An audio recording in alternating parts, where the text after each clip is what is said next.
వైఎస్ఆర్సీపీకి కార్యకర్తే నెంబర్ 1గా ఉంటాడని మాత్రం ఖచ్చితంగా చెప్తాను. ప్రతి కార్యకర్తకు నేను ఒకటే చెప్తా ఉన్నా, ఎవడెవడైతే మీకు అన్యాయం చేశాడో పర్వాలా, అన్యాయం చేయండి, చేయించుకుంటాం, టైం మీది, కానియండి, కొట్టండి అని చెప్పండి. ఆడు ఎవడు ఏం చేస్తా ఉన్నాడో పేరు రాసుకోండి. రెడ్ బుక్ అని నేను చెప్పను, కానీ పేరైతే రాసుకోండి. మీరు ఏ బుక్లో రాసుకున్నా పర్వాలా, పేరైతే మీరు రాసుకోండి. దాని తర్వాత మాత్రం అన్యాయం చేసినోనికి సినిమా మాత్రం మనం చూపిస్తామని చెప్తాను.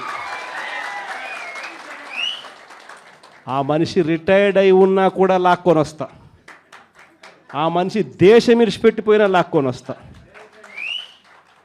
ఎవరిని వదిలిపెట్టేది ఉండదు. ఒక్కొక్కడికి మాత్రం సినిమా మాత్రం ఎలా చూపించానో అలా చూపిస్తామని మాత్రం చెప్తాను.